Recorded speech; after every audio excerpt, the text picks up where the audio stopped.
na gwarzo, jarumta ta sa na samu wannan girma. Zan iya yin komai a kan kiya mai suna, ke ta da banci a zuciya ta irgata.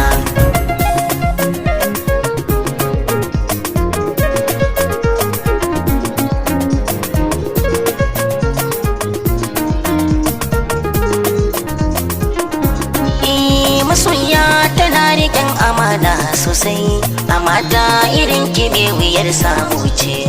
Ni nazari akan kisa ya bata babba, kyawu na ki ya wuce na zana azance.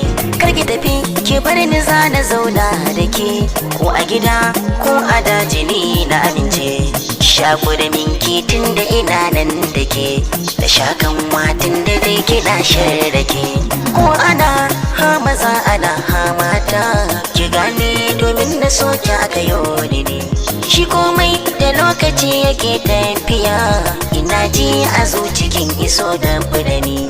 Na koma kamar yara gumi da akala, ina kire ki yadda kike so da ni. Kudari jiya zaki jani sai na shiga, kowa ya musan zan kira shi farin shiga. Ne nazari ko a gari babu irin ki ko kin ado, ko da akwai da babu kwai abin da dai nake shirin na fado. Ga tausayi gare ki ba kamar ki so na baki sai ki jido. Yan mata ki da ni tun da dai ina yi da ke, ki ji da ni kin sani ina ji da ke. Zan iya jure wa duka zantuka mara daɗi, amma ni ba zan bari a kushe ki ba. A san da ake shaɗi zana yarda a yi min, ba zan jura faduwa akan san ki ba. Zana iya kyale inda aka haife ni, na biki inda ba uwa ba uba. Soyayyar ki ce ta mai da ni jarumi, akan so yanzu na zamo malami. Tunda ina gane kamshin turaren ki, masoya san ki ne ya zama aiki na. Zana iya yarda na karɓi laifin ki, dokuncin da za a yi miki ayya a kaina. So sanadi ya ingiza ni babbar kasada, dan a dalilin sa yau na mance kaina. Dalilin so har ana kira na gwarzo, duk wanda ya jure wasu a ce ya yi kwazo. Duka hakin so ba za na danne miki ba, nishadi idan kika yi ni ne sanadi. Na ga matsara rayuwa da ke ɗaya tilo, ki na'am da ni ki bar batu na madadi.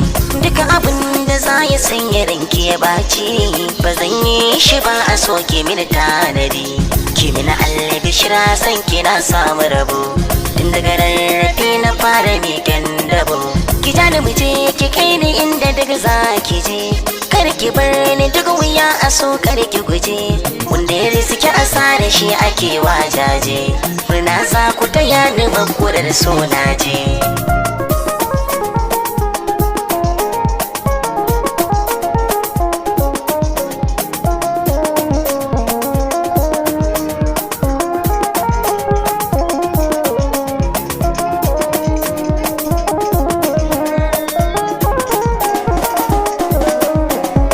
So har ana kira na gwarzo, ka faɗa mu babu ni ba za ta iya ba.